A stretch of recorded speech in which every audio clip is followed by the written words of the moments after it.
everybody, this is Peggy for Cropstop.com, and today I wanted to show you how I made these three little projects and the tools I used to do it.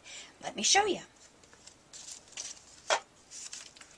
We are going to be using the Tim Holtz Alteration Embossing Folder with the trees. I just love these trees. I love all kinds of trees, but those I really like. Then we're going to use the Spellbinder's Nestabilities. This is a small deckled mega rectangles, and there are 5 different dies in there. Let's see if I can pop this open and show you.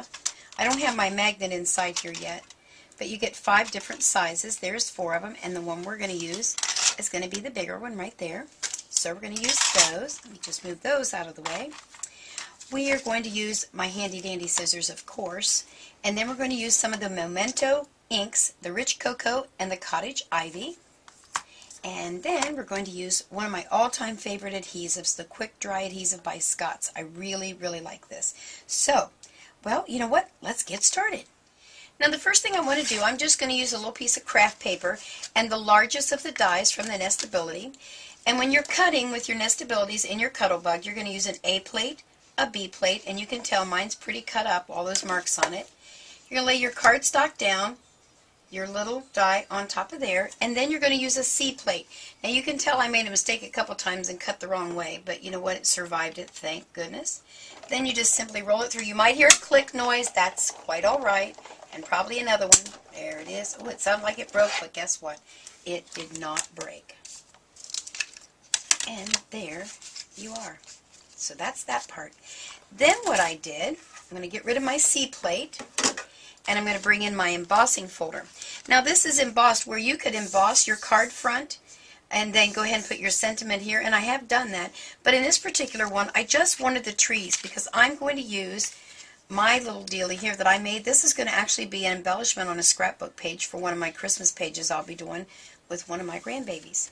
So what you're going to do, you want to make sure when using the folders, as I've said in the past, there's an innie and an outie. And what I mean by that, there's a dip here, so that's my innie. And this is my outie, so you can kind of, I know the camera can't pick it up, but that's the outie part. That pushes up. So when you're embossing, you want to make sure that whatever you want to see pushed up, this is on the bottom, pushing up. I don't know if that makes sense or not, but I want it to emboss what I'm going to be looking at. So I'm just going to off-center my paper, which is perfectly fine. And then we're going to use again our A plate, a B plate, the folder, and another B plate. And we're going to roll that right through there.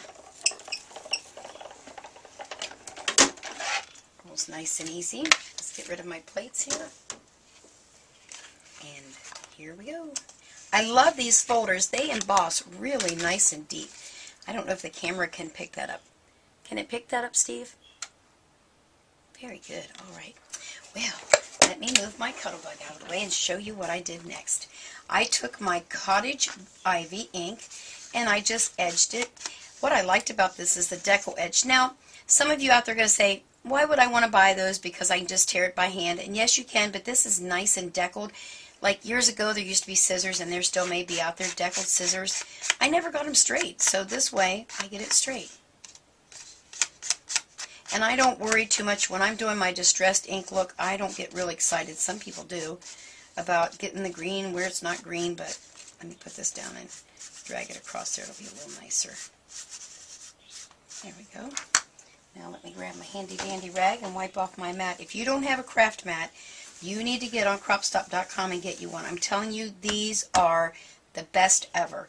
I have a paper pad under here, but it's because I write myself notes all the time, and when I'm measuring cards and whatnot, I stick my little messages there, and if somebody calls and I forget, I can write it there. But your craft mat is the most awesome tool you can have in your studio. Then I took one of those sponge things. I don't know where I got this thing. It's just a bigger one of those little spongers. I don't know what these daubers or whatever they're called. And I'm going to use my Rich Cocoa. And I kind of chopped it up everywhere. I like that brown. I like the rustic look, or the, oh, I can't think what they call it right now. The distressed look, I guess. I just kind of like that look. So now I guess I have to make 2 of those scrapbook pages. But when you got to make 7, what's with me ahead of the game? So there, bring this back up. There is what I have so far. I just stamped a little verse. It doesn't matter what you stamp on there, and embossed it so it show up, and I'll do the same thing there. How easy is that? That could be the front of your card. If you didn't want to use the brown and make it more distressed, obviously you could use an off-white. Put some cloud color back there with your Memento ink has a sky blue, I believe it is, or summer sky that makes a beautiful sky background. It's just endless what you can do with that folder. And I think they just called that one, I know this is going to be hard to remember, Tall Pine Trees. I know, they make it hard on us, don't they? Alright, now let me show you what else you can do. I got a little bit of ink on my fingers. How I did this one, maybe I should bring this back in and just show you. I don't know if the camera will be able to bring it up. I deckled the whole square. Now obviously my die is not that big. This is the size of the third die, I believe it is, and then the smaller one there. But I wanted the edge of my printed paper to have that decal look, and I wanted it to match. So let me show you real quick, because that's a real cool little thing I figured out how to do. Bring my Cuttlebug back in here. I'll just grab a scrap of paper. Let's see what I got here. And you know there's plenty of scraps. It's just finding one when you want one. Here we go. And all I did, where did I put my die? Oh, I'm just miscombobulated here. Instead of putting the die here to cut it, because this die fits this direction, I only wanted the end deckled. So I put my die, let me hold that just so the camera can get a good picture. So to decal the edge, now my paper slid, I'm just going to put it there, and that'll decal the edge. And I did that all the way around. So that's the versatility of these dies. You don't have to just do the size of the square rectangle that it has.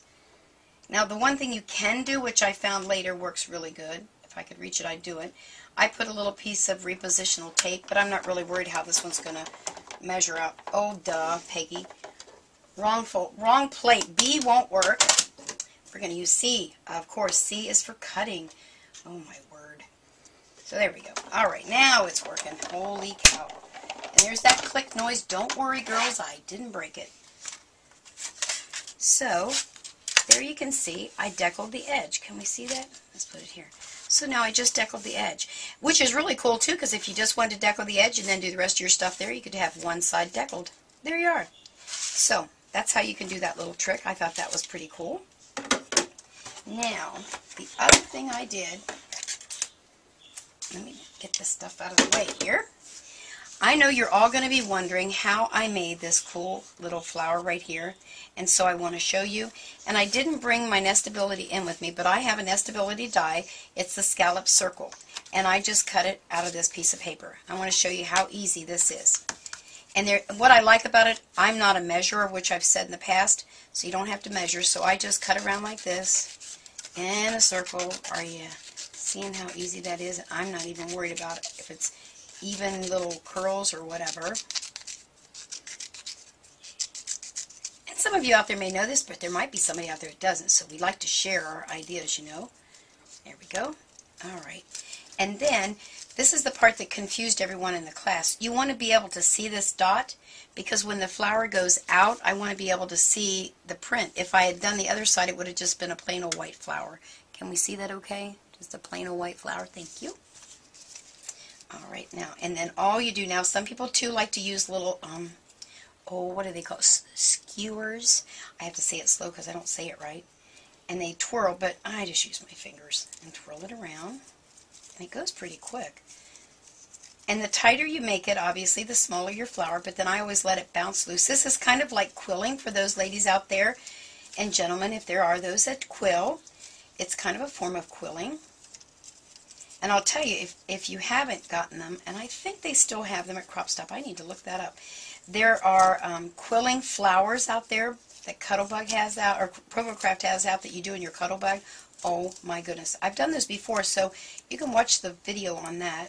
Let's get this wrapped around there. One more time. Okay, there's my little flower, and then I lay it down and let it spring loose. And then I would take a little, what I call them snot dots, but they're really glue dots, and put a little glue dot right there. And sometimes I have to put little glue in between just to hold them there. But look how stinking cute that flower is. Now, I just love that. Okay, let me show you something else. Let me move my goodies around here. Last thing, Mr. Kane. This is another really cool way to use your die. We're going to be having the holidays, and you want those little place settings for people. So there's the die. I folded it in half, used my bone folder, and just cut it right across there, made it nice and thin. And then I took the smaller die, which was this one. That was a smaller one. And I cut a hunk of it off of there. I like that technical word, hunk. Like that. Made the little piece on the front. Found some cute little stamps that went on the front of there. Stuck myself a bow on there. And I have, it could be a tag for a gift. Or you could do a little place setting at Christmas because it says there's no place like home. And you could write everybody's name right there for them. Well, I think that's just about everything I can show you. I did want to remind you, the glue that I use for my flower in between is this Scott's Dry Glue, and I, as I said, love it. And you might want to know, you notice the little sparkles on the flowers, and that's some kind of diamond stuff you can, glittery stuff you can put on it. So any glitter on there would be beautiful. Well, I think that's it for me today. Make sure to stop over at cropstop.com, get yourself some Nestability dies, and don't forget to get this really awesome folder. Okay, have a great day. Bye!